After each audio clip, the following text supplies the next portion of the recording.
time of the week. Then again, sit back, relax, we got the brain of band. No need to stress in the house, it's Van Bellen. The game is windsurfing, you can't yell them or tell them. We get the news, the views, the win biz. The brand's gear, tips plus the world's best quiz. Carbs, PWA, we're professionals without the pay.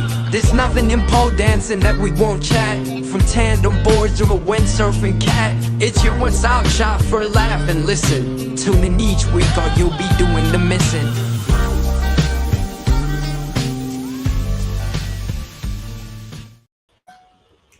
Benny, Happy New Year, mate. Well, it's not. See, Merry Christmas. Can you say that before? Happy New Year. Do you say it before or after? I don't know.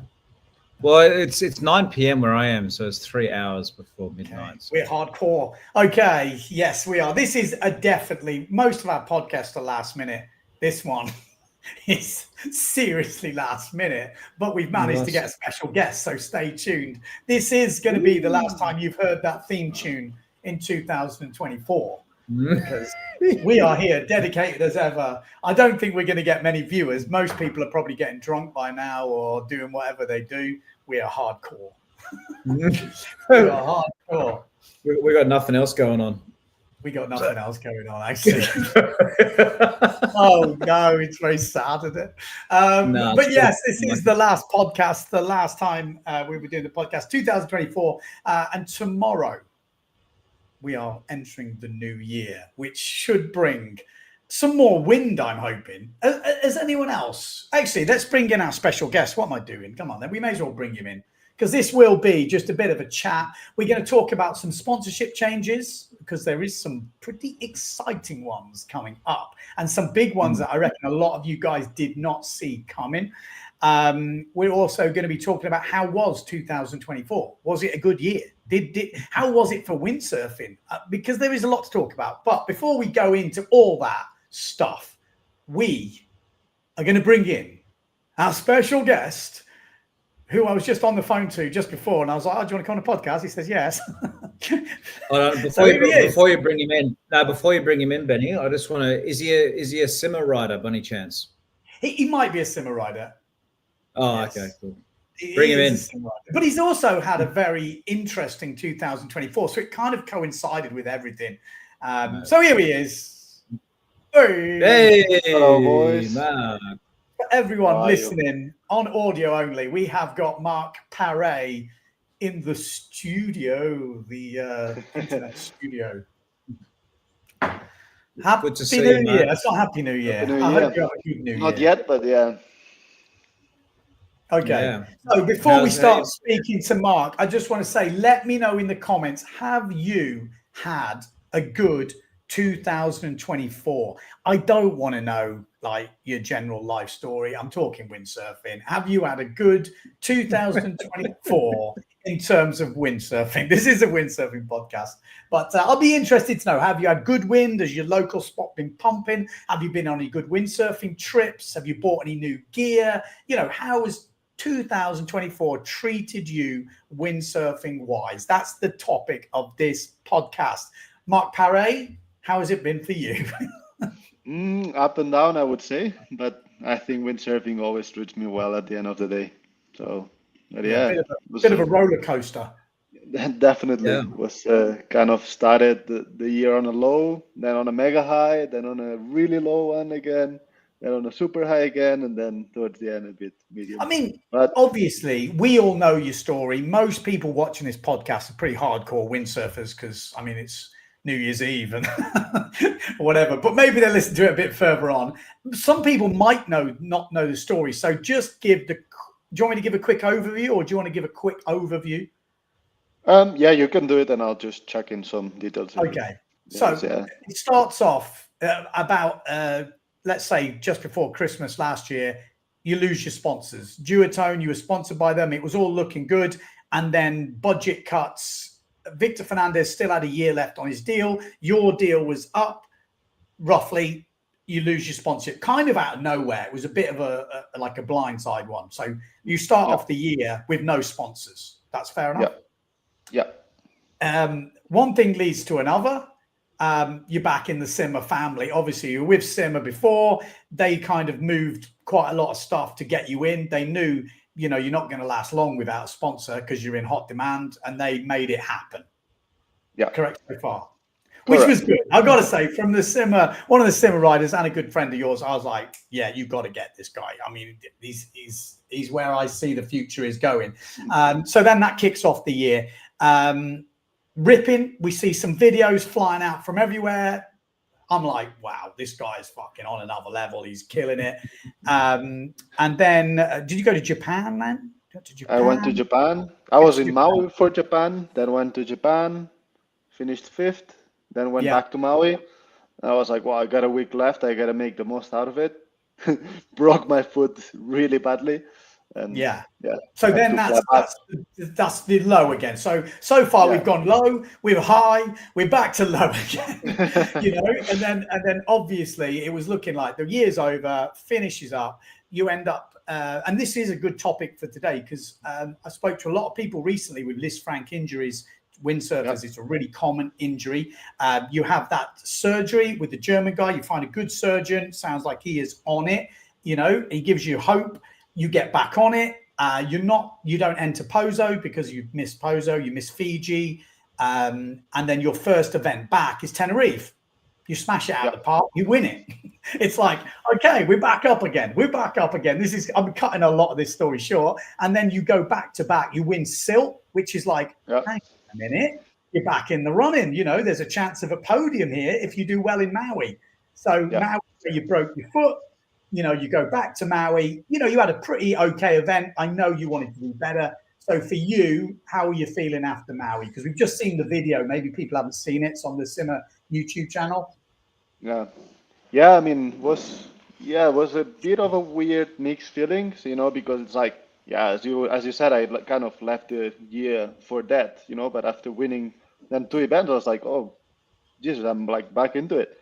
So then, you know, like, I wanted to do well on Maui, and I never really felt like I was sailing at my normal Maui level, you know, after spending so much time there, you know, so that kind of upset me, you know, and then on top of that, I literally finished like only a few points away from the podium, you know, so it's like, you know, like a few months ago, I would have, you know, like signed already to finish to finish 4th, you know, but then once you're there, you're like, oh, come on, you know, let's finish it properly. But unfortunately, it wasn't the case. But I think I just have to see out the whole year and like everything that came with it, you know, because with all the lows came a lot of good things, you know, like the sponsor change back to Simmer was a full-on blessing.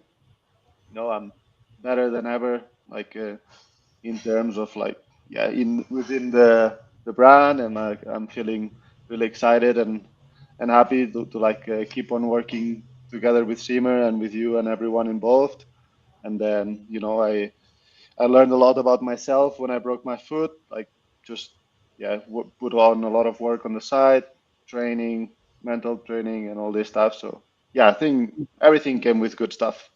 So I mean, there's a lot of people out there think things happen for a reason, or if they do, it's part of life. I mean, I've had a baby in the last couple of years, another one on the way, and you realize things just happen and you just adapt. And I think that's a good lesson in life. You just, whatever you get, life does not stop. You just keep moving. Like, and I know that sounds really cliched, but it is so friggin' true. Like, it just keeps moving. You know, Paul's got his Wave Rally event on, and it's like, it just keeps moving. Time just keeps going. Whatever is happening, whatever things are getting thrown at you, the time just keeps going, which is obvious. But I tell you, sometimes in life, I haven't thought like that. And as soon as I change my brain a little bit to be like, okay, that's happened. Yeah. Okay. Move on. We adapt, whatever it is, just adapt, just keep adapting because it just keeps going. Good. Not only does time not stop, but it actually goes really quite fast too, doesn't it? Oh, it's crazy. But it's good. Like once you start to understand that, I think you start to appreciate more the moments more, because you're like, you know what, this is what's happening right now is quite special, or you know, I think it's a good lesson in life, isn't it, to appreciate the moment. Yeah, I mean, I'm definitely getting older because I can hear myself saying stuff that old people in my past used to say, and I'm like, at the time, exactly. I'm listening to them thinking, yeah, mate, whatever, dude, whatever. And now I'm like starting saying the same things. No, but give it a few more years, and you're going to be the wise man on the top of the mountain. You know, like he already is. It's like life is just one big cliche. That's like you I'm like laughing to myself recently. I'm like, say stuff. I'm thinking, what the hell? We're getting old, Benny. We're getting old, mate. Look, talking about. Look at this. Oh, hello. People. €10 here from Windsurf and Road Trips. I think 2024 was a good year for windsurfing. Nice events. You guys helped us receive beautiful images and comments at home. Thanks. That's awesome. Thanks so much for your support. We're loving it. Thanks for the support. And I would like to just apologize for this podcast channel. It's been a bit thin on the ground recently. It's been a bit hectic. We did have big plans, and we still have big plans to bring in the big names. We've just been gazumped, I think the word is, by the Lenny Bros channel, because they did Pete Cabrinha, and Paul had actually sorted this Cabrinha podcast out months ago, and it's my fault. So we would have had him first, but now the Lenny Bros have had him, so we're going to still get him. And there is plenty of others. You know, like I said, it's been a bit hectic. I won't lie. But actually on Cabrinha, because anyone who's been windsurfing for a while will know Pete Cabrinha, obviously. But I did message him about it. I said, you're on the Lenny Bros. Do you still want to come on? And he said, definitely, because on that podcast he did talk about windsurfing, but he talks about kite surfing and a whole bunch of things. But he said he'd love to come on and just talk nothing but windsurfing. So we definitely have to try and get him on, Benny.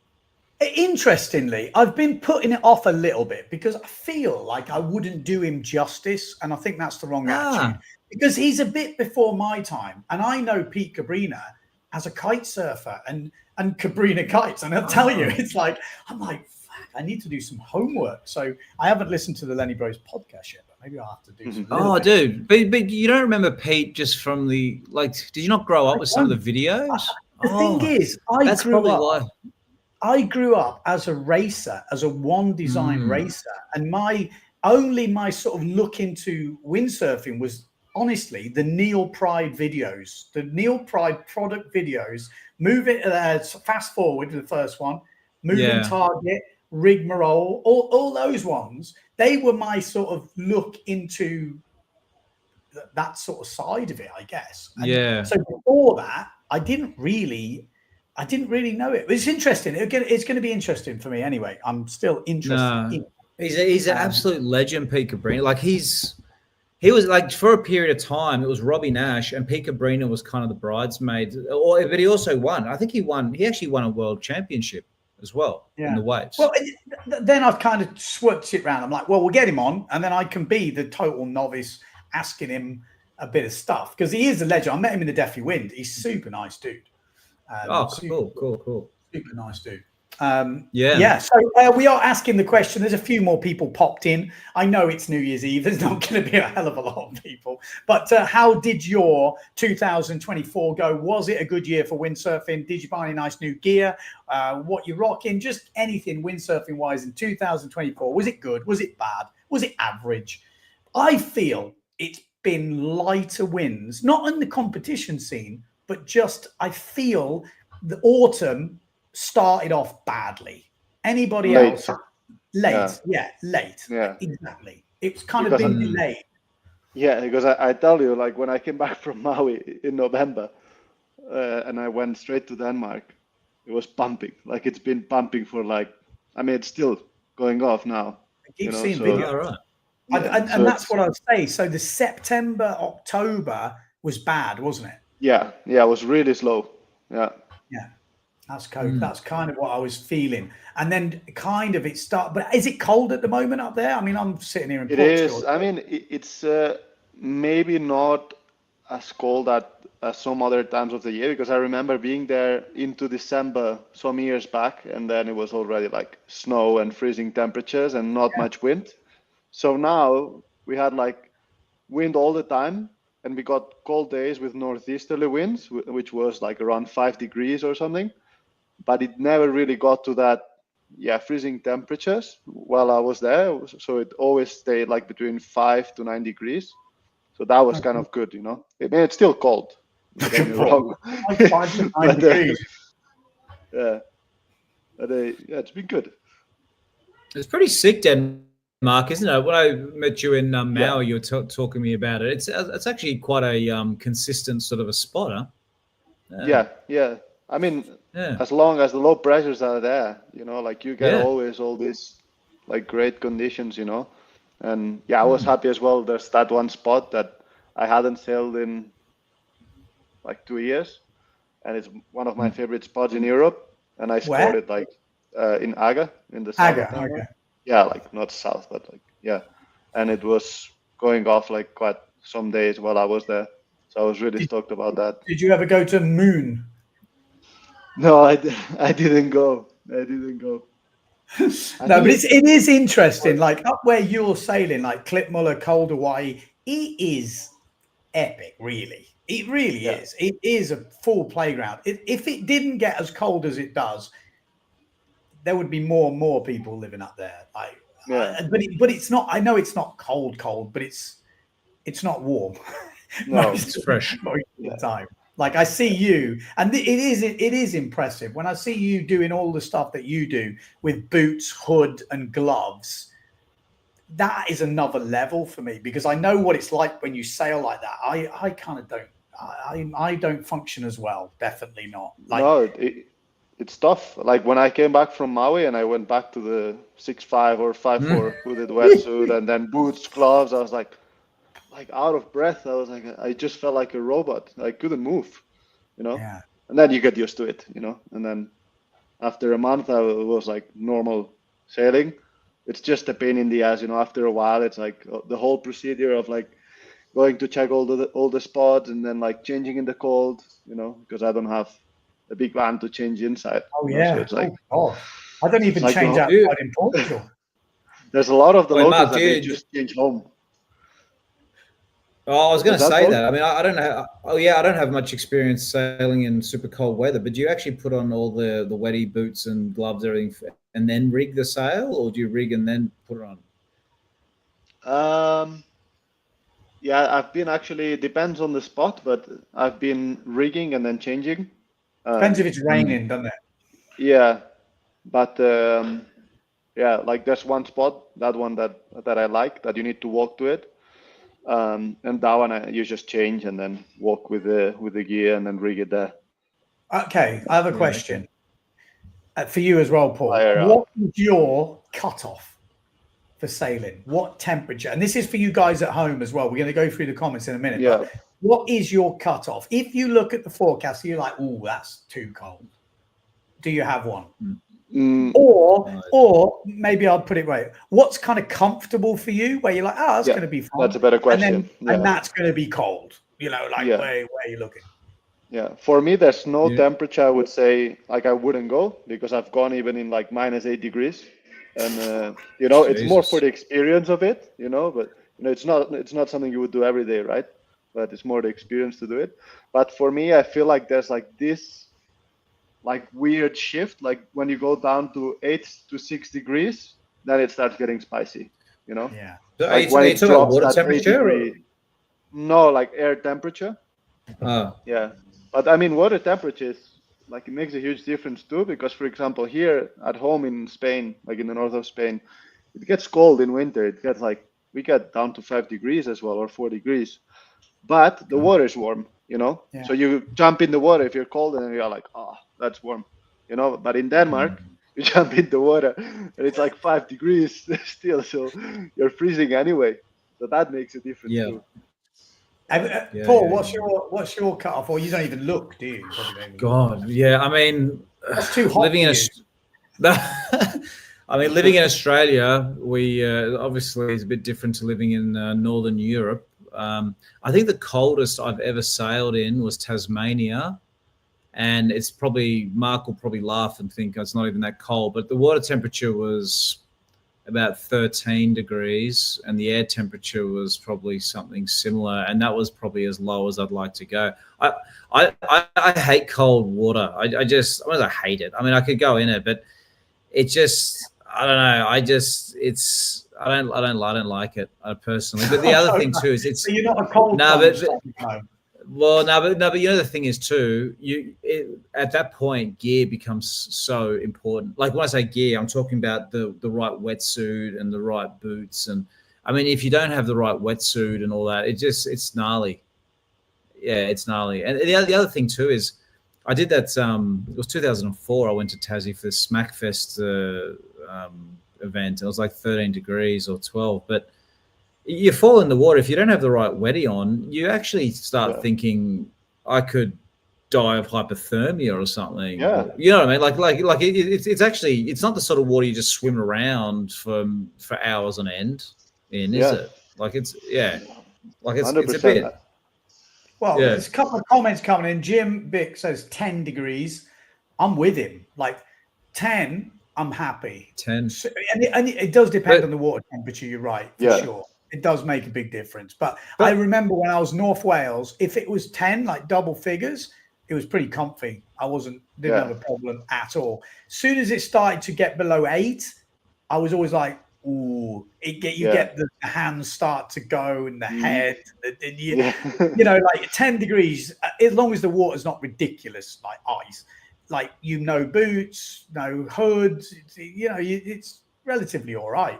But as soon as you get below 8, in my experience, it starts to get a bit cold. I think those blue stars on Windguru, the way mine is set up, is pretty accurate for me. As soon as it goes blue, I'm like, ooh. And someone's, I think, mentioned it, but wind chill. This is massive as well.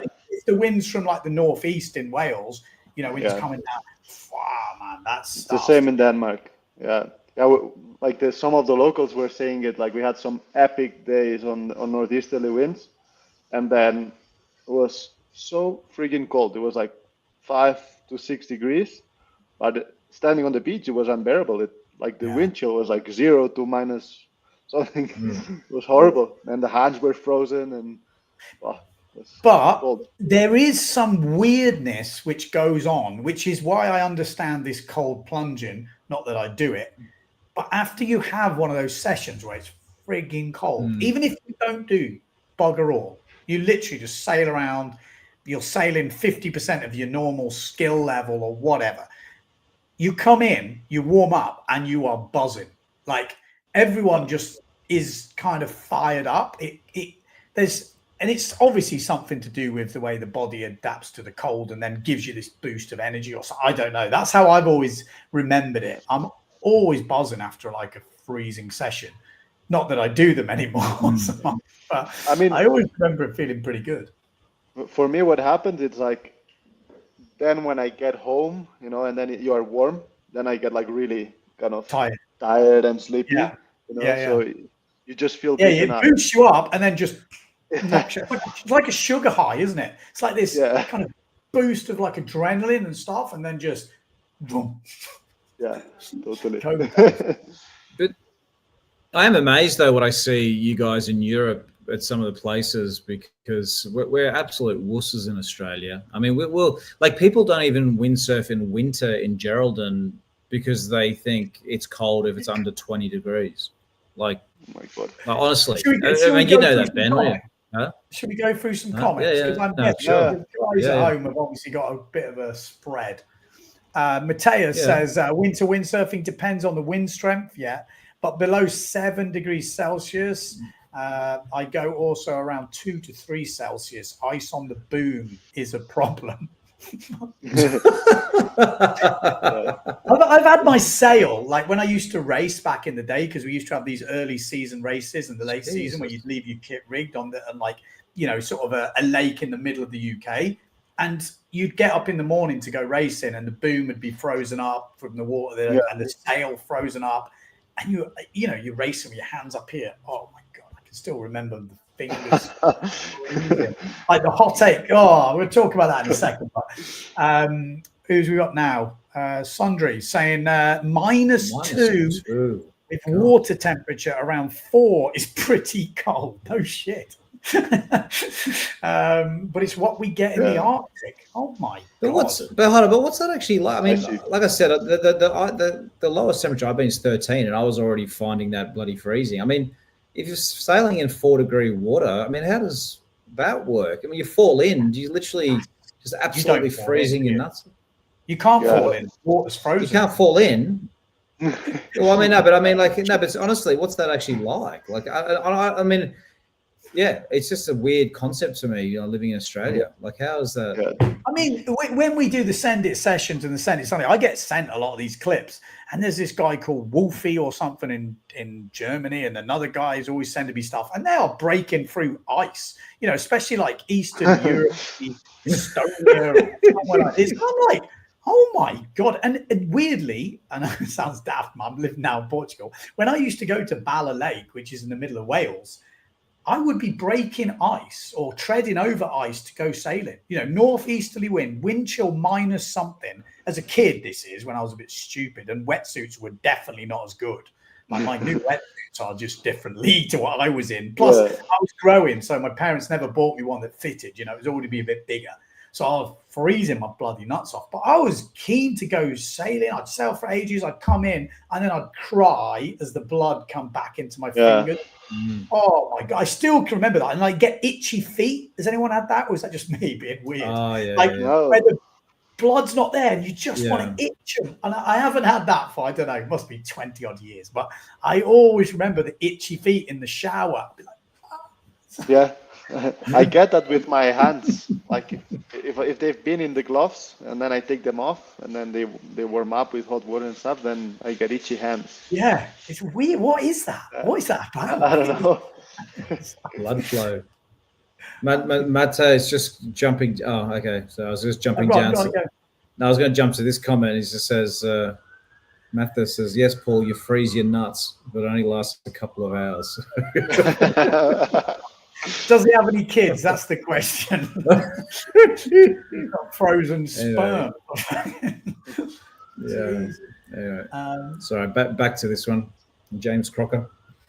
Yeah, so he said when Pricey came over, which is a friend actually from WA, he was actually the guy who had the encounter with the shark. Anyone remember that? Yes. So he was living over in Wales from it. Obviously, James is from Wales.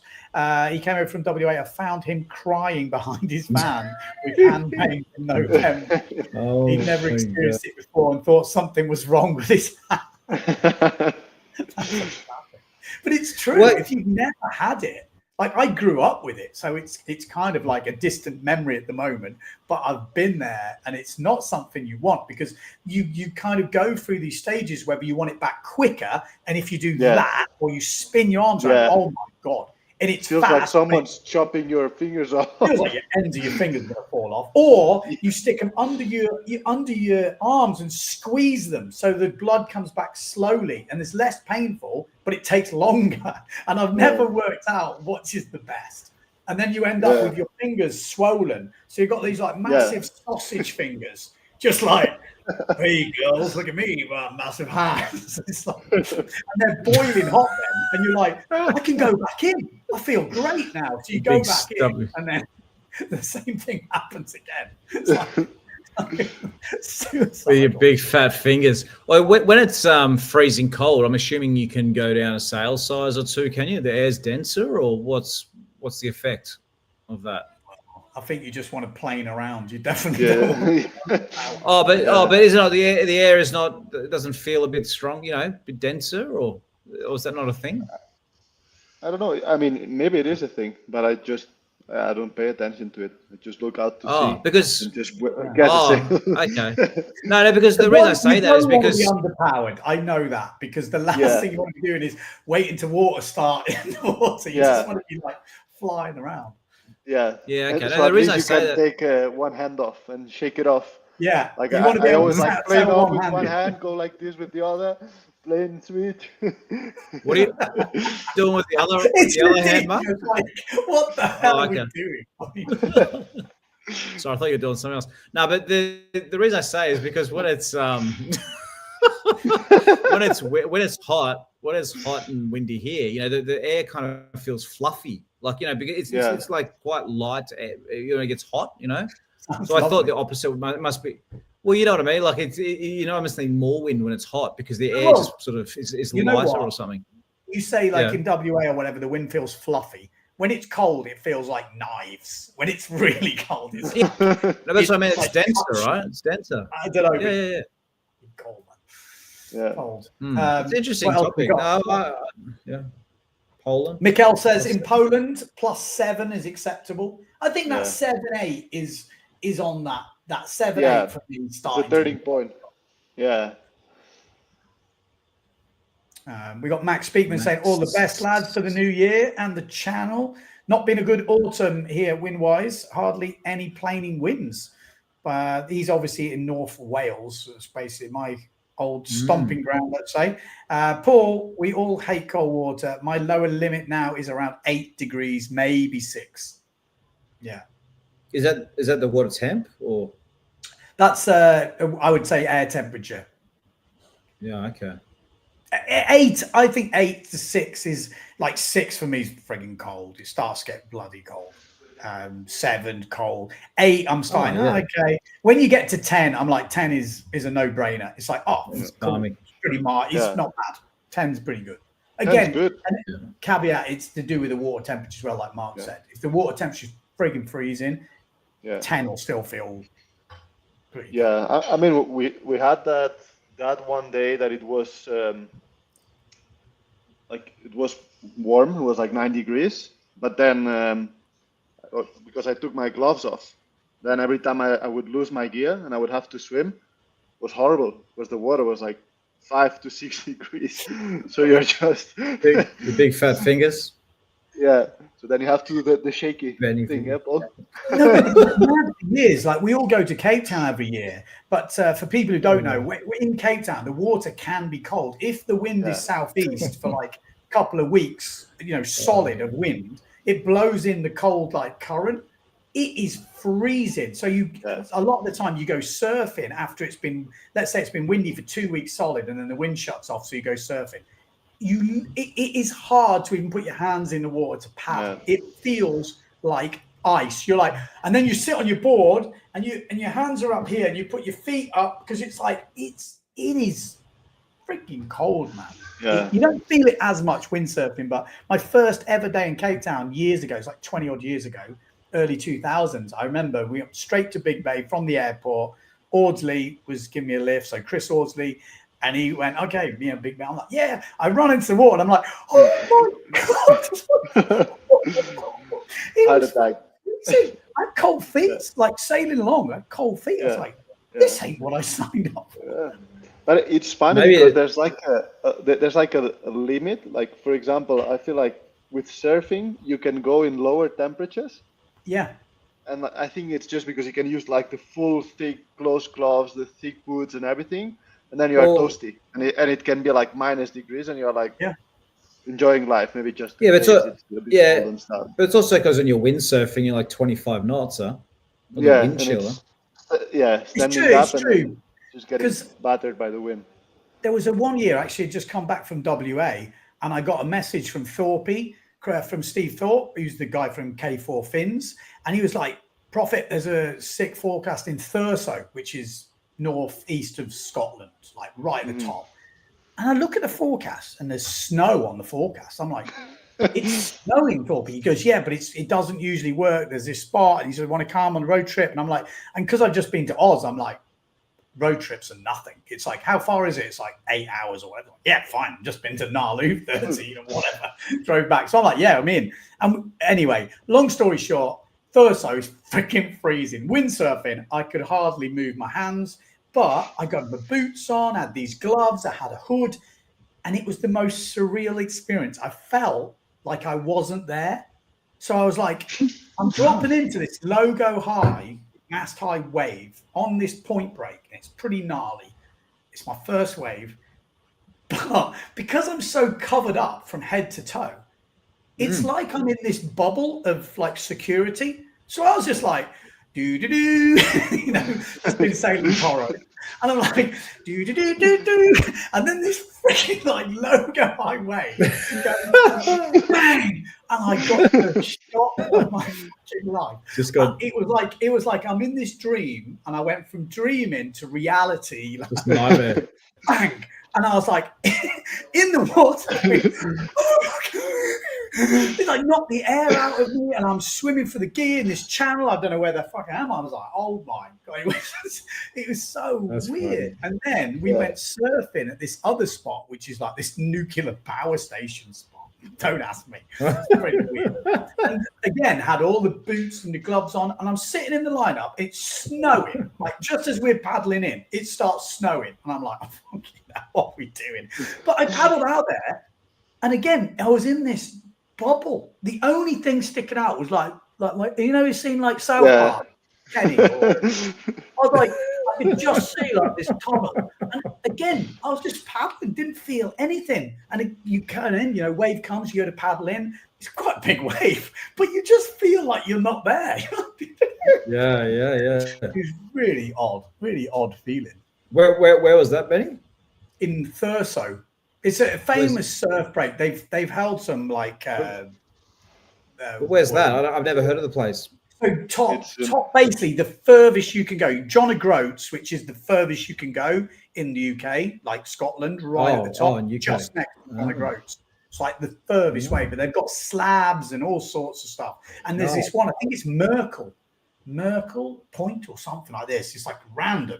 I should actually find out them pictures. We had a sick session, but it was bloody freezing. I was up there cursing, just going, what am I doing? I just come from WA, like in the shorts, in whatever, and straight to like Scotland in the snow. I was like, okay. Wow, that's cool, man. Actually, I've got a question for you, Mark. I was just chatting with some windsurfers a couple of hours ago. One guy injured his foot, got his foot stuck in the Footstrap. When you're wearing booties, do you adjust the Footstrap so your feet are in at a basically same sort of position that they would be if you didn't have booties, if you know what I mean? Like, or do you change, or do you have your foot further in or out or something? Like, you know what I mean? No, I just have them massive, like really big. Yeah, especially now because like after my foot injury, I get even more afraid of it. And for example, the other day I put I set up a new board and so I put new Footstraps on.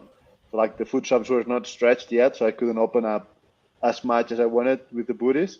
And I got my bad foot stuck in. I was like, fuck, I thought I was going to break it again. So it is very important that you can actually have it huge so the foot just comes out, It's my worth foot is kind of just levitating inside now.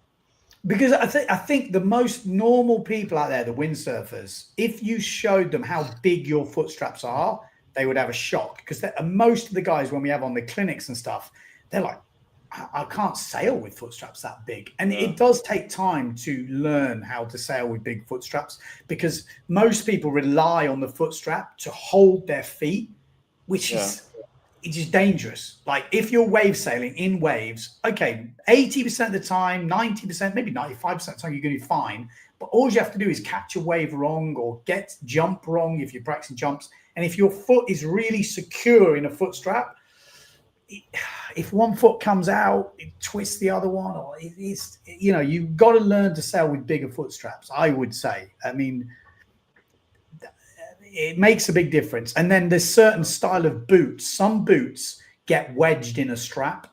You have to be careful. I don't know what Mark's probably got a better take on this because I haven't sailed in boots for ages. I did my foot years and years ago wearing boots. Ever since then, I've never wore boots. I moved to Portugal. I'm never wearing boots. No, but it's like if you're wave sailing in decent waves with boots on, that's what scared me about Thurso. I was in boots and I was like, oh, I'm not sure about this. We gotta be careful. Like, I have no problem. Like, for example, now with the new simmer straps, like I can open them quite a bit, and then normally the ones I was using, they were already like a bit stretched, so I had like a lot of play, like exactly as much play as I would have without the boots, but with the boots. So it was fine. But just that one day, I took that new board, so everything, it's new. Everything's just more. Because the neoprene exactly. Yeah. So. But what? Yeah. Well, it but was this bad. thing. But this thing about this massive straps, I borrowed a board the other day to try this bloke's board, and he was wearing booties and I wasn't, so his straps were pretty large. Anyway, I put the foot in. I could hardly sail because if you have them too big, your foot just kind of. I feel like your foot it's not going to go all the way through, but it feels like it's gone too far in, and then that becomes a hazard. You know what I mean? I mean, how do you just put your foot straps narrow so it's like gripping the sides of your foot? How do you deal with that? Yeah. I maybe like normally I tend to put like these plastic pieces that I can just switch, and then it makes the distance like a little bit shorter between the screws. But like I'd rather, like when I sail, my foot is kind of levitating. Like Pete, for example, from Simmer Style has a bigger feet than I do, but he used my board. I was like, mate, and he had booties on. I was like, mate, I cannot sail on your board. Your foot straps are huge. I was like, yeah, but like this is like how I feel comfortable now sailing, because I don't want to risk a little bit getting stuck in the foot strap. No, it's fair enough. Because and as Ben said, it takes a while to get used to it. But the way I kind of keep the grip and the control on the board, it's like I just shove my foot as far in as I can. So basically, the foot strap's touching my ankle, like my leg. And really? I just grip with my toes. So you use the strength of your and the grip of your toes to control the board underneath you. So and a lot of pressure down as well. Yeah. So it's like. But yeah, you just got to get used to it, especially if you're used to relying on the support of the foot straps. Yeah. But when you shove your foot that far deep, does that also sometimes get wedged in because you've shoved it that far? I mean, no? Oh. No, because, as well at the same time, because it's tall, as soon as you twist or do something and it goes out of that kind of wedge position, if you want to call it like that. Yeah. Like as soon as it gets like a little bit of movement, it comes out. So, and it would roll in like within the foot strap, so it wouldn't be a problem. It's an interesting discussion, isn't it, Ben? Because I don't know about you, but I meet a lot of people here at Coros or wherever I go, and the ankle things, it's a common injury, and then I'm sure a lot of people are not adjusting their foot straps correctly. Like it's one of those things that people don't really know what to do. They just set it up. Like, oh, this feels all right, and then they end up twisting their ankle off. Yeah. And obviously wave sailing, freestyling is different to free ride. If you're free riding, you need a tighter foot strap for sure. Yeah. You're not going to sail around on a freestyle board, on a free ride board with massive straps. Also, because your foot's on the rail and your toes, so it is a different thing. But I had a message the other day from someone in Cornwall, and they've just done Liz Frank. Sounds quite bad. And they were asking about pictures and stuff. And I was thinking, maybe I should set up a page on Windsurfing TV, or anyone could set up a page that anyone can share it or put it on every website where there's like this documented list of Liz Frank stuff or doctors that are good and people have had good experiences with or whatever, because it is scary when something happens. And not all doctors are the same, I'm sure there's a lot of good ones out there, but foot specialists, people who have dealt with this type of injury a lot, are going to have more experience and obviously going to be better. Like a windsurfer that's won the World Cup or done coaching for 20 years is better than someone who's just started, or maybe not, So I don't know. I was just thinking about it the other day. I've been meaning to do it for a long time and I've never actually done it. And the problem is when you don't have a problem with your foot, you don't care anymore. But as soon as you have a problem, you are just scouring 100%. The internet looking for information. You just want case studies. You want how did people recover, because you've got so much time and you want to hear success stories. And the problem is with the internet, what happens is the only people, I know this for a fact because I read them all, the only people that care about coming back online after they've had a foot injury are the ones where it didn't go well, because they are literally going, my foot didn't go well, and trying to find solutions. And the guys that, Mark, he's not going to be online making up a case story saying, oh, my foot was great. Maybe he will, but, most people don't. They just go, oh, my foot's great again. Fine. See you later. And then the only ones you're left with are the ones who somebody's messed it up or whatever. So all the stuff you read is quite negative. You're like, oh my God, it sounds terrible. And Mark, what about, what's your thoughts about helmets?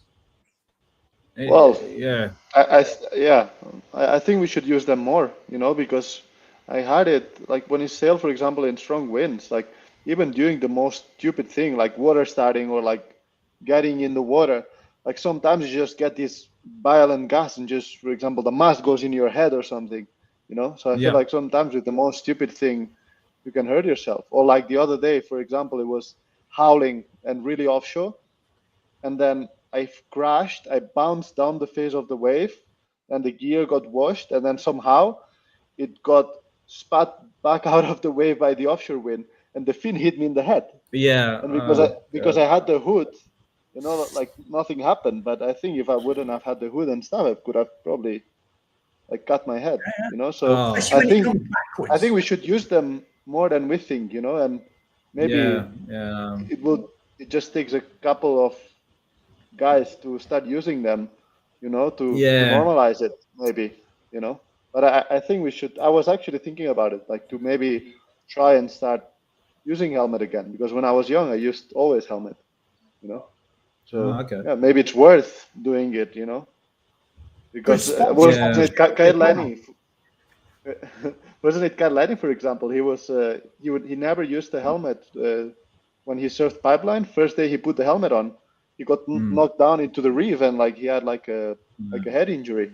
So okay, I have a theory on this though, because it always seems to me you never knock your head. This is my experience of helmets. I never knocked my head, never had a problem. Have you never knocked your head windsurfing? No, but then I put a helmet on. Fucking hell! In that session, it's like donk, donk, just knocking. What the hell's going on here? I've never had a problem. Now I'm like hitting everything, and it's just funny when you say that about Kai Lenny. I was thinking that's exactly what happens to me. But no, I have my worst one, which is really weird because I still remember it, which is the opposite to usual head injuries. Was in Sprecklesville in Maui. And I still see it now, and the weird feeling that it produced. I was coming in, I wanted to do a grubby, which is back like 2001.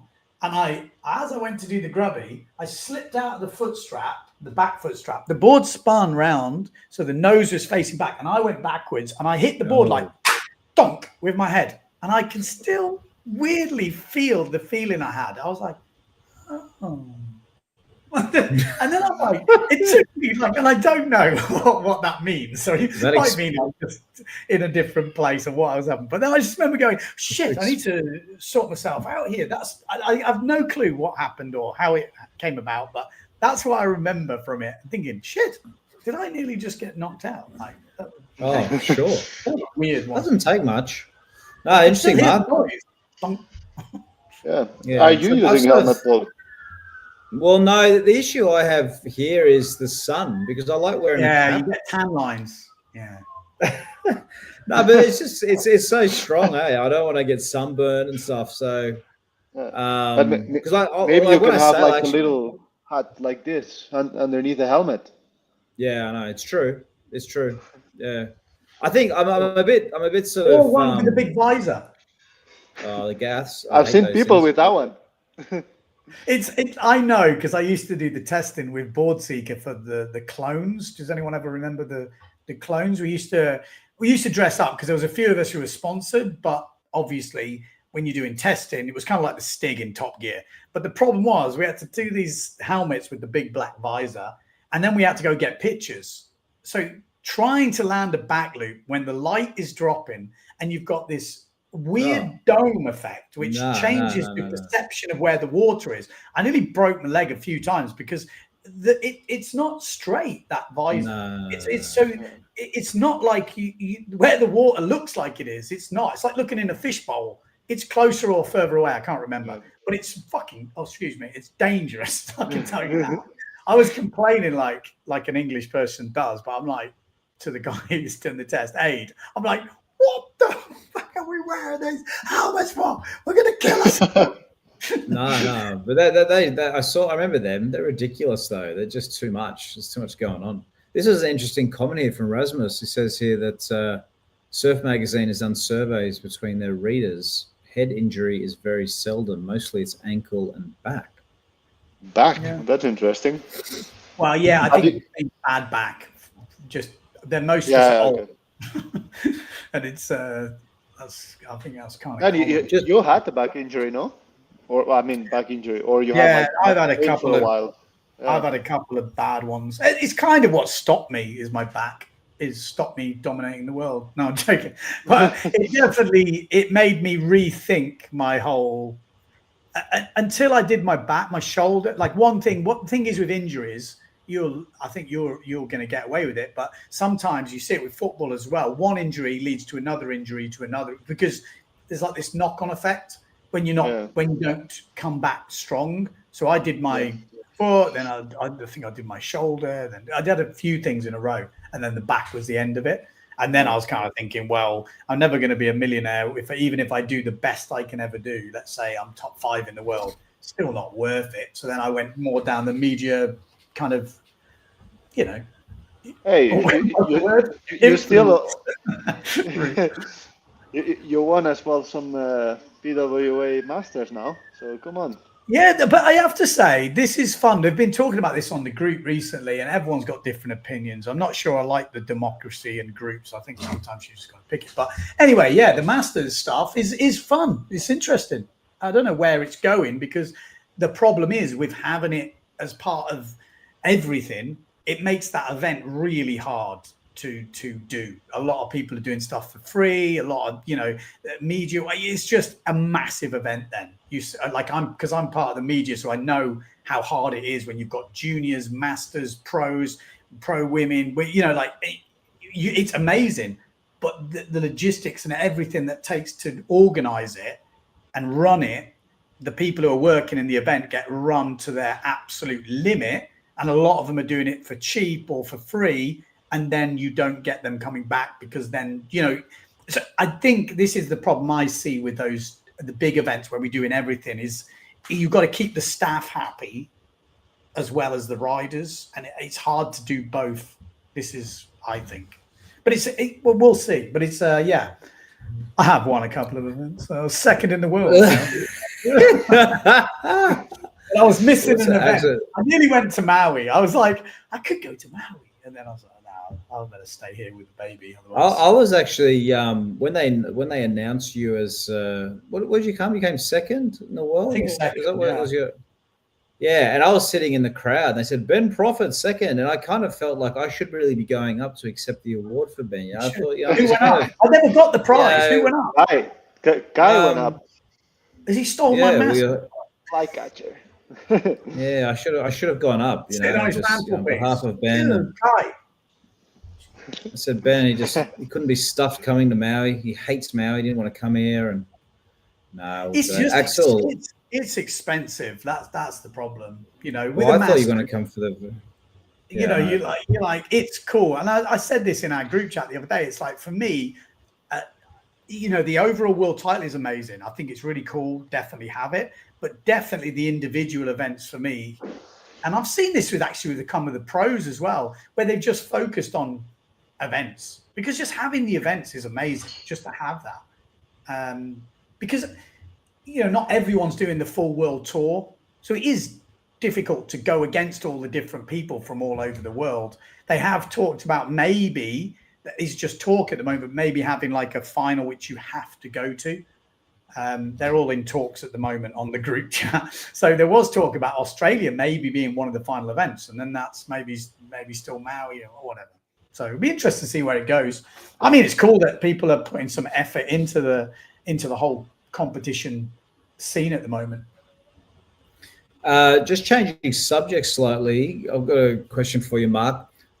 Just out of curiosity, because we're probably I'm assuming we're going to touch on some of the sponsorship changes in this podcast, Ben. But with when you went from duotone to simmer, Mark, what did you find was different about the sales? Like when because I think Ricardo did this video the other day where he did a review of the sales, and I think a lot of people liked it because it felt like it was a fairly personal and honest review of what he thought. But I mean, going from duotone to simmer, what was the differences for you?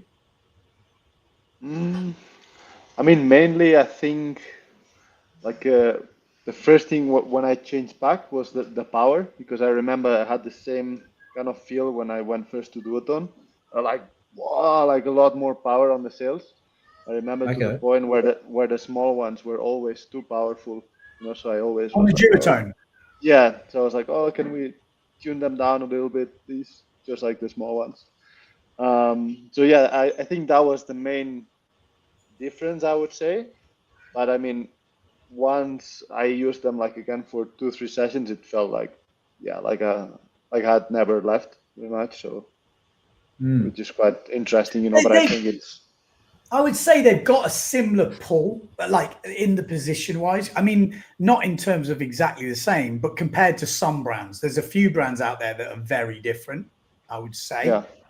And I would say the duotone Simba are different, but they're not crazy.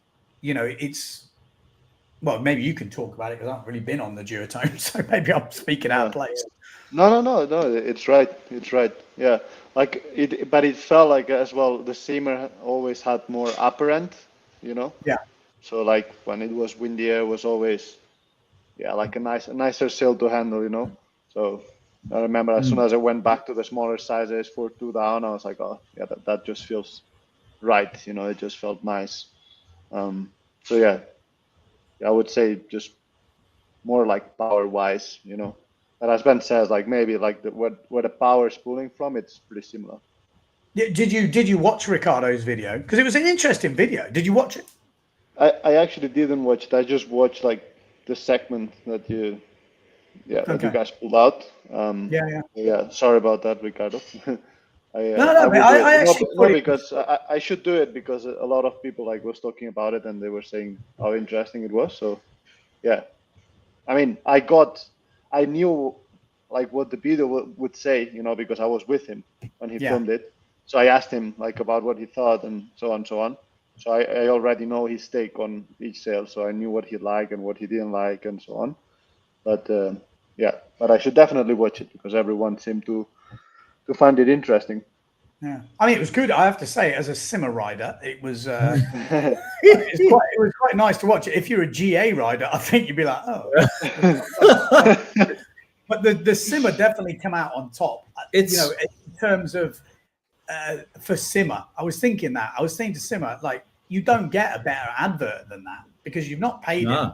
He's just gone and tested it. And again, is he the same guy that's going to buy the sail? I don't know. But whatever it is, you've got this high-profile rider trying all these top sails and basically saying, if I wasn't on the Pride, I'd be on the Simmer, which is a pretty nice compliment for the boys at Simmer.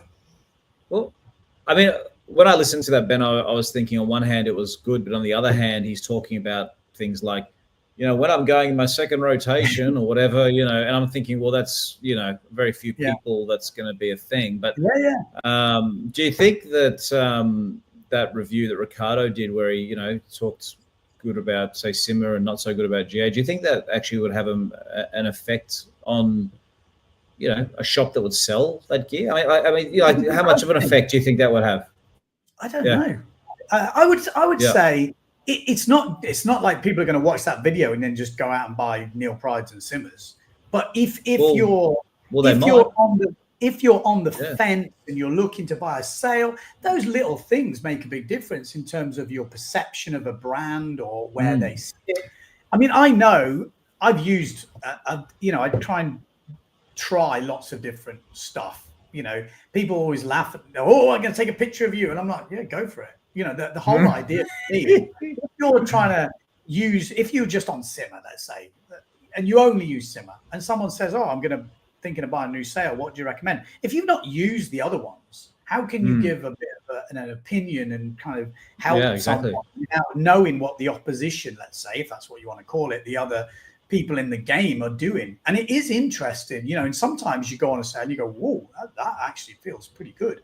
And there was a lot of stuff that Ricardo said that I totally resonated with. And I think personally, when we used to do the sail testing with board seeker and stuff, there was a lot of those tests, which people probably remember them, but the way Aid had it set up was basically telling you what that sail is and what it does. Not saying it's a good or a bad sail. It's saying this sail pulls from here this sale does this, it's got the, you know, and you make your own mind up. That relies on the fact that you know what you want, but you should be able to deduce that by what you're sailing at the moment and kind of fit it together.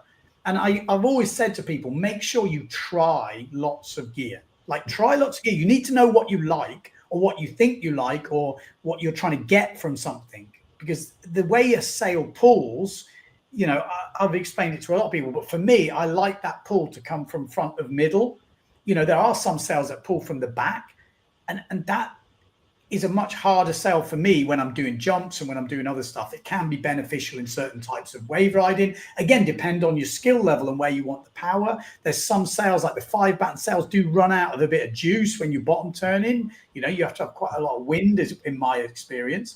If you have a certain style, you know, the 4-batten sail with a bit more deeper profile can pull you around the turns. Again, there's lots of things going on. It isn't just like, this sail's the best, everyone go and buy it. Which is why a lot of companies do have 2 sails. But I think there is an optimum sail for me personally. And if you don't like it straight up, there is a chance maybe you need to adjust a little bit. Maybe, I don't know. Some people might argue. Yeah, I was going to say. Oh, sorry, you go, Mark. Go ahead, Paul. No. Go ahead. Oh, no, I was just going to say, for anyone listening, I'm actually curious for the listener's point of view. Does videos like Ricardo's, where does that affect your buying decisions for future? Yeah, anyone listening can comment on that. Sorry, you go, Mark. No, I was just going to say, like, I think there's always like this little bit of adapting, and there's always like a big part that it's going to be tuning. Yeah. Like, you know, and I think we've all had that in the past, you know, like had boards like in the past, you know, that I was like, oh, that ain't really going well for me. That putting some different fins on or whatever, and then suddenly it's sick, you know? Yeah. Or like saying, oh, you know, I'm feeling a bit like this, a bit like that, changing a little bit the trim setting of the sail. And it's like, oh, that's a lot better now. It's like a different sail. So I think there is a lot. That's super true. I think this is the most underrated thing, is being able to rig your sail right.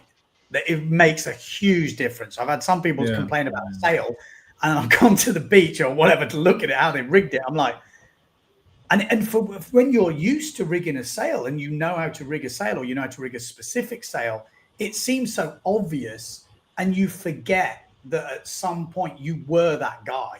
And it's more recently I've thought back to when I was like a young teenager. I didn't know what I was doing. And I know back now, I wasn't putting enough downwall on. I was putting too much outwall. And the feel of the sail, I was like, what the hell is going on here? And so you take it for granted, I think, that we take a bit of outwall off, put a bit more downwall on, and create, you know, certain things do certain things. And I think maybe as Windsurfing TV, I need to be a bit more conscious of that and do a bit more educating. And sometimes you make a video and you think, oh, I'm not going to make that video. I made that video last year, which is maybe the wrong thing. I think sometimes you need that reminder of the same stuff. And sometimes a different person giving the tips or giving the tuning tips can also resonate and hit a different part of your brain, or you're at a different stage and you soak it in better. Can sometimes make a difference. Yeah. Well, that's a good comment, Mark, you made there, for sure. Because that's, I think, most people just really touch on tuning, really, don't they? They stick the fins in, they stick everything in and just go, oh, well, that'll do. I mean, you know, I'm just talking for average windsurfer out there. There's a lot you can do to adjust the feel of the gear, for sure. Yeah, 100%. So, yeah. And this is also maybe an interesting question from James. Controversial point here, he says, for most people, the best sail is the one they get the best deal on. Is this true for pros too? You know, in a world of, you know, high cost of living and, you know, inflation or whatever it is, you know, how much is just, you know, getting the best deal you can affecting people's brand choice? You know, it's any thoughts on that? I think that's always going to be a thing that comes into it. I know when I look at my mountain bike buying or whatever, I'll have the optimum thing I want, but then I'll be looking to see what the deals are on, and then I'll convince myself of the best one for that price. So if there's only one that's super cheap, if it's a dog and everything I read says it's a dog, I still won't buy it. If I can convince my brain that it's not going to be too bad, I'll find that review that's one guy said it's good. I'm like, oh yeah, this guy says it's good. So I can see how that can happen. I can definitely see how that can happen. And in terms of sponsorship, where we're going to go to now, I think it is also interesting. And I've seen it work both ways. Whereas, like Mark says, sometimes there's a bit of adjustment, and it can be you get a new sale, maybe they've changed it a little bit. It sometimes can take a bit of time to adjust. For me, there's definitely certain things in a sale that I like and I really want in a sale, but I can't adjust to most sales. You just got to change a certain few things. But in terms of racing, I've seen guys go for the money, and it's backfired totally because with wave sailing, competition results aren't everything. You can still be a good rider and do all this stuff, and it's a lot of stuff going on. Whereas racing is literally numbers. They've got to do that. You've got to do that, and it's got to do that. And if you sign for good money for a brand and you haven't tried the gear, which I know certain racers have done, and the idea behind it for them is, okay, I'll work with them a year and we'll tune the gear up, because that's also why you're getting paid. It's not necessarily to go out there and win. Some riders are paid to go and change the gear and get the gear performing good. So sometimes you'll see a rider go on a brand and they're not doing anything, and then after a couple of years they're winning, and that's obviously the evolution of it. And then there are riders that are just results based. They've been signed for results, and they can't really affect the gear as much as they thought they might have, and then they've never got back to where they were on certain gear. It's interesting. I think you should always, if you're signing a deal, unless it's for millions or nowadays a lot of money, 100,000, even 50,000. If lower than that, you've got to really try the gear, because you don't want to be on stuff that's not working for you. With wave sailing, maybe it's different, because you can use customs, you can use stuff until you get the productions at the level where you want to be. Whereas racing, you've got to use production. So if the production stuff's not working, you're going to have a year of bad results. Yeah. And for a brand as well, it's really a big deal if somebody changes from one brand to another, isn't it? Because at the end of the day, usually when people change brand, they end up a lot of the time, eventually buying that brand's masks and the booms and the extensions, and next thing you know, they're opening their van up and the whole van's just full of that one brand, and then they might change gear every couple of seasons, and you times that by 10, 20 years, and you're talking tens and tens of thousands of dollars, isn't it? Just for one sailor. It's quite a big deal, isn't it? Let's switch it to sponsorship, because I think this sits pretty well with a certain rider who is changing sponsors. He's already announced he's leaving, which is Liam Dunkerbeck, leaving Severn, leaving Starboard. I don't think we should give away the brand he's going to. We should let him do that in his own time. But I think we can say he tried the stuff in Maui and decided after that. Is that fair to say? Liam? Yeah. Yeah, I guess so, yeah. I don't know what you know, but... well, I heard he tried. It wasn't planned. Yeah. Or it wasn't like a thing that he was was going to happen, as far as I understand it. And then he tried the gear, and then one thing led to another. Started talking. We thought, oh, maybe this can happen, and then it's happened. So for the guys he left, which is Severn Starboard, I don't think they saw that happening. I don't think it wasn't a planned move from them, as far as I understand it. Yeah, I think nobody saw that happening. No, because not even his dad. No, I don't know about that. But I guess, because he kind of grew up within Severn, it's like he was kind of grew into the image of them, right? So, totally. So it was quite an interesting last-minute change. Yeah, and they got rid of Antoine Martin as well. They dropped Antoine Martin from Starboard, and some part of me thinks, did they then go, ooh, maybe... they didn't see Liam going, let's say that's the case. Again, I can't say for definite this, but I think that's the case. They didn't see him going, and he left, and they're like, So are they going to sign anyone else? That's going to be interesting, because also we've seen Amado Vrieswijk saying he's leaving Severn. Again, a lot of people didn't see that coming. I'm pretty sure I know what sales he's going to after I was in Japan. I thought I knew what boards he could go to as well, but that obviously is not happening now, because FMX is not doing anything with the PWA. And that leads on to Benedetti, because he's not, I just look now on social media, he's leaving Challenger Sales, he's leaving FMX, he's leaving all his sponsors. So there's a lot to unpack there, but for me, I don't know about Benedetti, but if I read in between the lines of what he just announced, I think I can guess who he's going to, because he's leaving his wetsuits, his clothing, his boards, his sales, he's leaving everything. So that means there's someone that is doing everything. And that feels like it is. Any guesses? Pride? Huh? Pride? Well, I would say it's either Pride or Duotone. That would be my my guess. And I would say who is needing a rider more, I would say is Duotone. But again, I haven't spoke to anyone about that. That is just me putting 1 and 1 together and getting 5. But you know, it feels like it probably could be that, I would guess. Yeah. What would be your guess why Liam would leave Severn for Duotone? Would you think it's purely, I mean, not purely, but mainly a money issue? I mean, would that be the main motivator for changing, you think, or?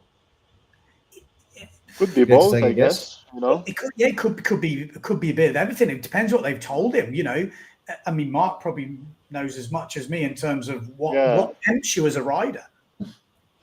You know, maybe it could be maybe, you know, he's pretty tied in with his dad, and maybe he felt. I mean, again, I don't know if his dad's going, but I don't think so. From the brand I know he's going to, I don't think his dad is going there. But maybe he wants to separate and start a whole new, you know, he wants to rebrand identity. You know, like a rebrand of himself, maybe have his own identity. Maybe again, I haven't spoke to him, but it's interesting. I like these type of changes. We've also just on the other sponsorship, Amado's leaving Severn, and then we got Johan So is also leaving 0.7 and obviously FMX. So I know who Johan's going to, which is one brand that does everything. So that's also interesting. And then you also see Amado is leaving Severn. So you're like, well, 0.7 don't have a rider. Is that a good switch over? Maybe, you know, again, we'll have to wait for the announcements. But, you know, I'm adding these up and you're looking at stuff and thinking, well, that makes sense. If he's leaving, if Johan's leaving 0.7, then that's a big rider for 0.7. They need to replace him with a big rider. So who is that big rider? Amado's leaving Severn. You're like, he hasn't announced he's leaving his board company, Future Fly. So you're like, well, if he's not leaving Future Fly, that means he needs a sail brand. Johan has just left 0.7. He must have been on good money. You're like, well, that does make sense. If, you know, we haven't heard anyone else. Benedetti's leaving, but he's leaving everyone. So that kind of thinks he might be going to, I don't know. I'm just putting all these pieces together and coming up with big numbers here, but we'll see. Anyone got any opinions out there? Well, there's a comment here from Bruno. Hello, guys. Did you see Julian Salmon was leaving Bruch and gun sales? Well, I guess Mark knows about it, but can't say too much. Well. Oh, Mark, tell us what's happening. You're on mute. You're muted. So sorry. I actually talked with him yesterday. I had like a long chat with him, so I know everything. But I'll tell you. Okay, because you're not going to say anything. Well, hold on. So I heard rumor ages ago that he was going to a big brand that does everything. Yeah. But then that got changed because maybe one of the other guys who we just talked about might be going there. And then that was off. And then I spoke to Mark a bit ago. He said, no, I don't think so. And then this is a new announcement to me. It's the first I've heard that. So. Yeah. He is definitely not going where he was meant to at the Okay. like where you thought he. Okay, interesting. Yeah. So he's going somewhere else. This podcast is making a lot more. There's a lot more questions than answers, isn't it? Yeah, there is. Okay, so hang on. we can work this out, surely. If he's not going where, is he going to Severn Starboard? Because they've just lost Liam Dunkerback. You know, I'm just adding up the pieces, and there's only so many pieces in the jigsaw. So you're thinking, like I said, I think that Liam thing wasn't planned. He is now going to a brand that I think Julian was going to go to. So maybe Julian is going to the brand that Liam has just come from. Or maybe not. Or maybe, I'm not saying that's the truth. I'm just trying to figure it out from the information we have got. Yeah. Interesting. Mm-hmm. Well, that is interesting. Okay. It is. I think he seemed excited and happy, so that's good. I'm happy for him, you know. Okay. So, yeah, that's good. That's a loss for Bruch and Gunn, I think. I thought Julian doing a really, and especially with his result in Tenerife. Pozo, exactly. Yeah. Pozo on the podium. Actually, just a slight diversion, but a quick shout out to Danny Bruch, who I mean, you guys obviously know him well, but I met him for the first time in Maui. And what an absolute legend behind the scenes. You know, he's hoisting flags, putting them down while everyone else is just trying to get on the water. He's out there trying to, you know, make the event happen. And it was really working tirelessly a lot. So, you know, I saw that firsthand, and anyone listening who wasn't there wouldn't see that. But I thought that was a super cool thing. So well done to Danny. Yeah. You know, well, you know what it's like to try and put on an event, or you definitely will soon, because the Wave Rally World Championship is coming up. It's coming up fast, isn't it? It's true. That's right. How many days are we now? It's the 31st. So, yeah, it's like 9 to 10 days. 10th of January it starts. How many you got signed up? 65. But I've had quite a lot of people message me in the last week saying they're coming and haven't put entries in. So I'm quietly confident that I'll get to 80 and possibly more. You know, obviously a lot of people wait for a forecast, and the forecast at the moment is showing 20, 25 knots. So if that stays that way, then you might find there's a bit of a late flurry. But anyway, look, if I get to 70 or 80, that'd be awesome, because that's a decent size event. And 65 it's the first event, is already a good chunk of people. Yeah. The PWA have 30 probably, you know, which is it's a lot of people. It's surprising. 80 is like, it's going to be logistically on. You're going to be running around. It's going to be interesting. No. I'll be hiding in. I was going to say, what's the news with? Because I heard Meldrum and Mellon were coming over to. Actually, that's a story. Did you hear that story, Mark? I did. Yeah. Yeah, no. I'll share the story for anyone listening, if you know, because it is a bit of a sad tale. But there's poor young guys, Lucas Meldrum, Finn Mellon, who I've never met in person. I was looking forward to meeting them. I had a few text messages back and forth. Planned a big trip to Western Australia. Western Australia is obviously a bit of a commitment. You know, you don't just come here for a weekend. I think these guys were coming for quite a few months, and they'd also organised a bit of casual work with a local landscaper, my friend Sam here. A lot of people do that. You know, they come to Western Australia and they earn a few bucks on the side to pay for everything. And anyway, they turned up at the airport a couple of weeks ago, and I sent them a message, you know, how's it going, guys? You know, welcome to Australia. And got a message back from it was Lucas, because he arrived a bit before Finn, and said, no, not good news, actually. And I was like, oh, what's happening here?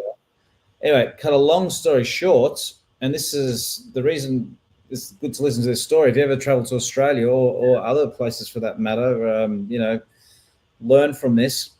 They he rocks up at the customs, I'm assuming with his big board bag. So customs looked at him and go, oh, here we go. You know, the traveling surfer is probably coming here for a little bit of time. Takes the phone, right? Goes through the messages, sees messages between themselves and landscaper Sam, and sees that they were going to do some work. And if you're going to work in Australia, you need a certain type of visa, not just a tourist visa. You need like a working holiday style visa, which you can get. You can get. Oh no, that's right. Yeah, and I looked into it. I think it's a $600 application, and well, you got to do it. I think it's probably not that hard to get, but these guys probably just didn't even think they needed. You know, like I don't know. They probably just thought a few hours casual work here and there. Yeah. And anyway, so they saw these customs saw these messages, and that was it. They said, you're leaving, you're out of here. And, you know, so they had to go to some hotel or something. And within a few days, you know, they're obviously trying to get their airplane sorted. And according to, I think it was Lucas I spoke to, had to spend another 3,000 Australian dollars to change his ticket and pay the excess baggage for the gear, because they, you know, so not only did they get out of the country, throw another $3,000 on top, and those poor buggers flew all the way from Europe to WA, a huge trip, and then within a day or two had to fly all the way back, you know. And then you get banned, don't you? Well, there. So I think Lucas said that he couldn't come back for 3 years or something like that. Super gnarly. I've heard stories that they do get your phone, or they can check whatever, and they obviously use the search and just put in work or whatever it is. Bang, all the bits come up. It's like, the customs can do anything. I think they're the one people who can literally do anything. They don't need warrants. They don't need anything. They can just do whatever they like. I think someone was telling me that they got so much power. But that's unlucky, because you know the chances are they probably weren't going to do much work anyway. It's just to exactly make something happen. And look, and you know the other side to this too is up here in Geraldton, there's actually a real shortage of workers. Like Sam is a landscaper, and he just cannot find labor. Like no one wants to do hard labor, but you know what I mean. Like everyone wants the easy road. So not only could those guys not get some work, but Sam again was struggling just to find some helpers, basically. But anyway, the lesson in this is obviously if you go to a country, delete your phone. Well, actually, and I learned my lesson too. No, but actually, I tell you what, there is definitely a lesson in it for anyone out there traveling, because you can be quite naive. When I went to Maui recently, I was, you know, pretty just casual about everything. I got a message from Simeon saying, "Oh, do you want to come to Maui and film the Aloha?" And I was going, "Oh, okay." And, you know, like it was all just casual messages like that. And I rock up at Maui. Oh, sorry, was it Honolulu? Sorry. Yeah, in Oahu and Honolulu. And the customs sees my case. Says, "What's in the case?" I said, "Oh, it's a drone." So what are you doing with the drone here? I said, "Well, yeah, I'm actually filming a windsurfing event." "Oh, have you got the correct paperwork for that?" I was like, "No, apparently I don't need it, because the guy running it said that I can use I'm working under him." And anyway, they also took my phone, and because they said, "Are you getting paid?" And I said, "Well, actually, I'm not," because the deal was Simeon paid for my airplane ticket. That was the deal, and I worked for that. So when he went through the phone, he saw that I wasn't getting paid, and that was the only thing that didn't get me sent back to Australia. You know, and I remember I walked out of there just going, "Holy shit!" Like, you know, it sort of woke me up. I was like, "Oh, I've got to be a lot more careful." But that's, you know, that was the Hawaii experience, and these guys had the Australian one. So anyway, for anyone out there traveling, be careful what you have on your phone. My God, they can just take it. Yeah. That's crazy. Yeah. Oh yeah, and I missed my connecting flight as well when I was there, because I was held in a office So that was a pain in the ass. Had to, Americans don't care about connecting flights, do they? There's like in most countries, they're really, we need to get them on the flight. In America, it's like, whatever, doesn't matter. Next one. Yeah. Yeah. No, but anyway, it's just that was a bit of a diversion. But yeah, it's interesting the changes. So I guess they'll publicly start announcing this over the next coming weeks, is it? I guess, in the next week, I guess people will start talking about it. So we'll have to do another one when they actually are announced. Like I said, I can have a good guess at a few of them. A few of them I actually know or think I know. But most of them you can kind of switch stuff around and hopefully, it's kind of fun. It's like you need to draw the people who are out and the people who are in and then get the stick, the draw the lines to the opposite brands. You end up with just a mixture of lines. Someone's saying here, Takara, Shakeups, Smith. Are they announced they're leaving their sponsors, have they? Yeah. I saw that Takara is leaving. RRD, yeah. Oh. And so I don't know. I saw that his dad, he started distributing Goya and Quattro and stuff. So maybe that makes sense, I guess. Yeah, that makes sense. I don't know. I really that makes a lot of sense. I mean, if his dad is distributing, it makes a lot of sense. Yeah. And Japan is actually, there's some cheap flights to Hawaii. That type of connection is not bad. It's not a bad kind of route to go down. But I could see that making a lot of sense. Yeah. So, again, we're adding up 1 and 1 and getting 5s, but I think maybe we're getting 2.2s on that one because that seems quite logical. Especially Japanese, they're quite loyal. They don't like to jump around sponsors, but that would make sense. So it makes sense if Hayata maybe also maybe we'll have to see. Yeah, we'll have to see. Right, boys, that's it. Cool, mate. Yeah, is that it? That was 2024. 2024. Was it a good year? So for you, Paul, was it a good year? Yes, it was actually. Yeah, no, it was a positive year. I think this was. I'm actually fortunate. I'm going through some of the best years of my life, actually, because I'm actually. Cool. Yeah, it hasn't. I won't get into the whole story, but I've had plenty of years of my life where I've been a struggle or I felt lost or, especially early on in my life. I remember I just didn't quite find my road. But my last few years have been awesome, in the sense of I feel like I've just been doing the things I want to do and somehow winging it. So fingers crossed. Yeah, I don't know. It's not always easy or anything, but it's kind of satisfying to, I just feel so very fortunate to be able to windsurf and get on the water, especially with all the shit going on in the world. Some of the news you hear, bloody wars and bombs going off and all this crap, and you just think, here I am, just after in the day you go in the water and sit. No, but you know what I mean. It's kind of we're so fortunate, aren't we? I told you at the beginning of the podcast, it's exactly what I've been sort of saying this stuff, which I'd never say, but it is like, wow, we're lucky, living the moment, all the cliches. It's my life right now. I'm like, but it has been epic. I would say this year has been a really good year for me. I'd say cool. Wind-wise, in terms of windsurfing, average, okay, not bad. But in terms of normal life, we got another baby on the way. Our one's growing up. We're moving on with the house, which I'll give you an update at one point. But that's kind of moving on, and then everything else going well. But windsurfing, we've seen a few negative things out there in terms of the markets, maybe not as strong as they have been. But I think that's natural. In every life, there's always waves of whatever. So especially in our life, but you're always going to have moments. It never goes up like that or straight. You want it to move. So I guess we'll have to see what 2025 brings. Obviously, we've heard Mark's story of 2024. So he probably wants it a little bit smoother next year. But hopefully more up.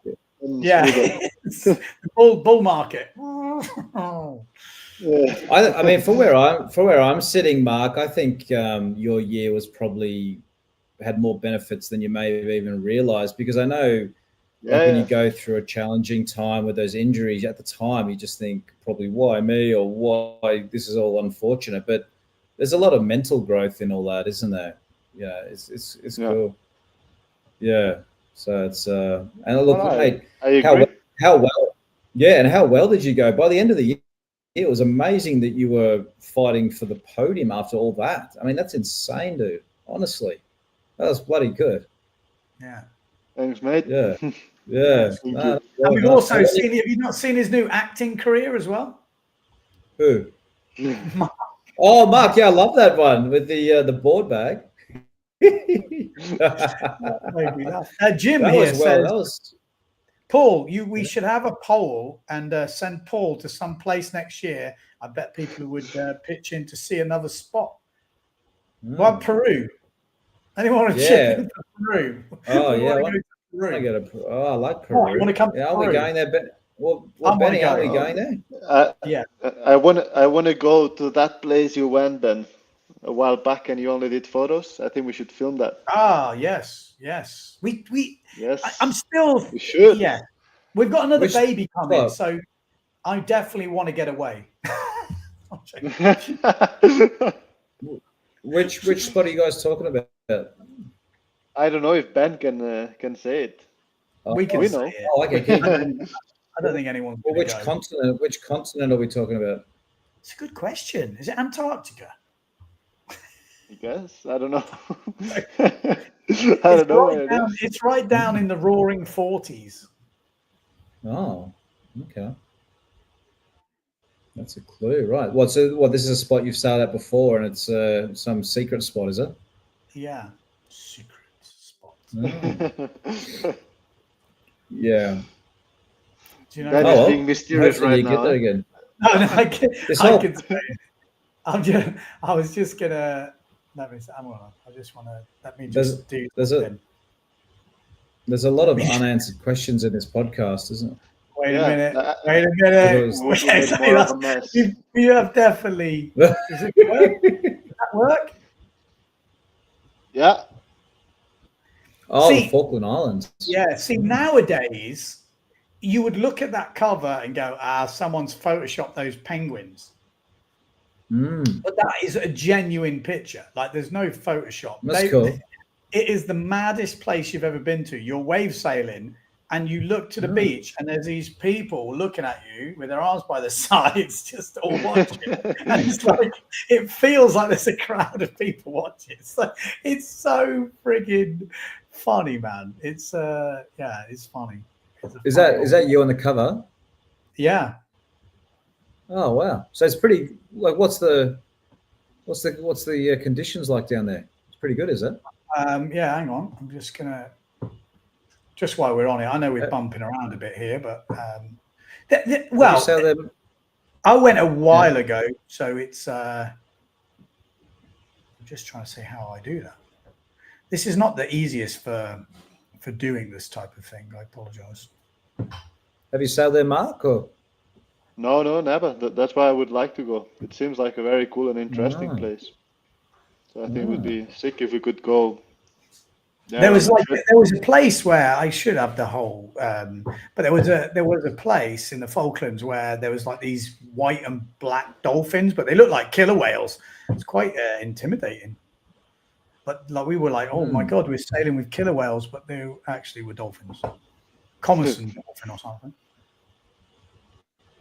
Oh, that's what. Who'd you go with?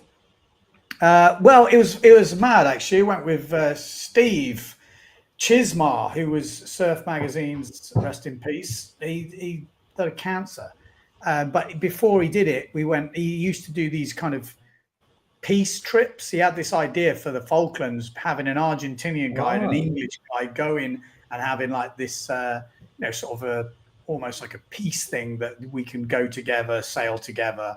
And we did go to this house with this old English guy, and he had like the recordings of the bombs and all this sort of stuff.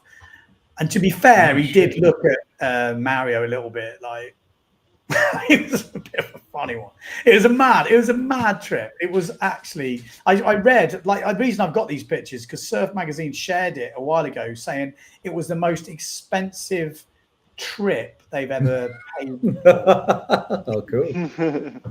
So it's like, but there's places there where the fields have still got the bombs in, like they've still got landmines, and there's like cows apparently walking across them, and sometimes just get into the wrong field and blow up because really? It's pretty full on place. It's obviously not all like that. Look, it's pretty. What's the water temp there? Pretty cold. It wasn't warm.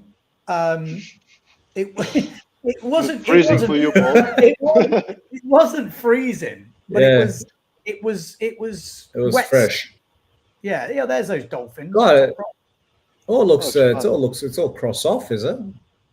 Yeah, all down the line. The stuff we had. Again, it's not a place which is like trade winds or anything like that. So you get what you're given. But we hired these 4-wheel drives, these Land Rovers, and then there was 2 of them. But my bag, like Steve's bags, didn't turn up when we got there, so we had to go to the local shop, buy clothes, and there's not many local shops. So he's there walking around in these like Save the Whales t-shirts, and because there's only one flight a week. When we went, there's one flight a week. We'd gone for 2 weeks, and his bag didn't turn up when we went from Chile, I think it is, Santiago, down. It didn't make it on, and then so the next chance you get to get your bag is a week later. So we had to buy these stuff from the local souvenir shop. It is such a funny, like a mad trip, because I wasn't meant to go. It was actually meant to be John Sky that went. And I got a phone call when I was in South Africa because they just called Cape Verde on late, and I didn't get in because it's a long story. I'm going to be upset if I talk about it. But anyway, I didn't get in, and but Skyboy did. So then there was this trip, like this spare space, and they were like, "Do you want to go?" Like Fanatic rung me and went, "Look, do you want to go?" I'm like, "Yeah, fuck it, I'll go." It took me 40 hours from Cape Town to get there. Holy shit! And maybe we can go after the Chile event. Yeah, I think it depends what time of year. I've got a friend who's over there, who's stationed over there, because we still got the RAF, English RAF base over there. Yeah. And he's been over there for a while, so maybe I should give him a call. Let's go. Looks pretty warm. It was sunny when we were there. It was just when it wasn't cold, but it wasn't like boiling hot. It was definitely wetsuit, but pretty mad. Are you going to go Chile 2025, Benny? Hey, look at that. Look at the tweak there. And that was the 4-wheel drives. I don't know if you can see it right down the bottom. Yeah. There is, like I said, I just don't know if we get the same conditions we had. I mean, we did go for 2 weeks, which is quite a long event. Looks pretty sick.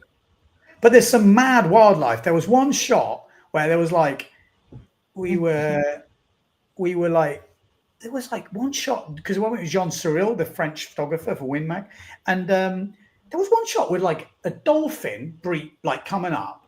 There was like an eagle in the shot. There was like 4 or 5 random like animals that you'd be happy to get a picture of in one shot. It was just like the maddest shot ever. I was just looking for it, but they obviously didn't use it. But I just remember thinking, what the hell is this place?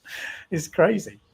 Anyway, yeah, so it's cool. It is cool sailing different spots, isn't it? You know, it's the adventure of not knowing what you're going to find, and I love it. Yeah. It makes you wonder. Yeah, I was going to say, it makes you wonder how many spots around the world are firing and never ridden. Probably a few.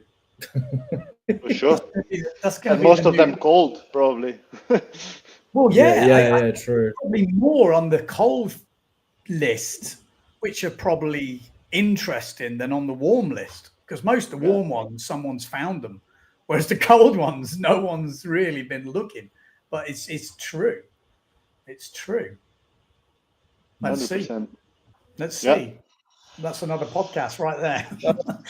All right. Well, cheers, boys. Thank you for everything in 2024. Thanks for the entertainment, Mark. Good to see you back on Simmer. Paul, it's been a pleasure doing the podcast, chatting with you. Good luck with the Wave Rally. I'm sure we can have a chat before then. Maybe we'll have a little podcast before the event and after, just to see what's the. Well, thanks. Keep in touch. because maybe there's a small chance I might still come to Australia. So let's keep in touch. Oh, what? There's a small What's chance. going on? A small chance, yeah. Let's see. I would recommend it. Mate, that would be sick. Mark, get down here, man. Yeah. All right, we'll talk. We'll have a chat about it. Yeah. Oh, dude, that would be epic. I'm jealous. I just want to say publicly as well, but thanks to you, Benny, for having me as your sidekick, because that's also added to my enjoyment for the year. You know, this whole element of being so involved in windsurfing is something I never ever imagined that. I mean, I'm just an average windsurfer like everyone else listening or whatever. I'm just fortunate enough to have joined in this particular journey. So thanks to you, Benny. Thanks to everyone who listens as well. Yeah. No, it's super cool. To anyone's eye, but it's been good. It's been good doing stuff with you, you know. And everyone knows it's not hard. You can't hide when someone's enthusiastic about windsurfing. You know, like it's impossible. You can't kid people for that long.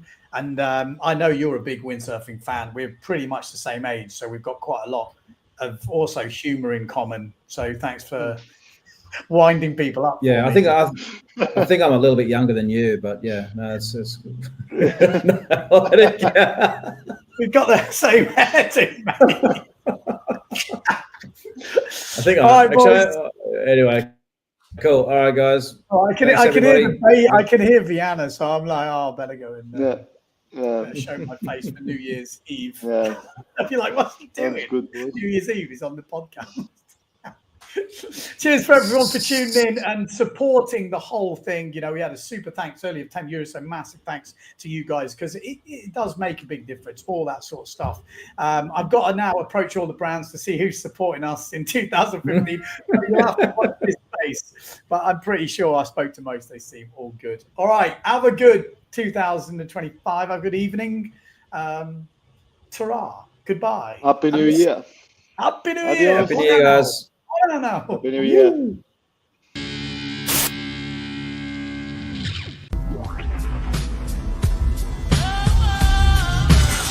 It's that time of the week again. Sit back, relax, we got the brain event. No need to stress in the house, it's Van Bellen. The game is windsurfing, you can't yell them or tell them. We get the news, the views, the win biz. The brand's gear tips plus the world's best quiz. Carbs, PWA. We're professionals without the pay. There's nothing in pole dancing that we won't chat. From tandem boards to a windsurfing cat. It's your one-stop shop for a laugh and listen. Tune in each week or you'll be doing the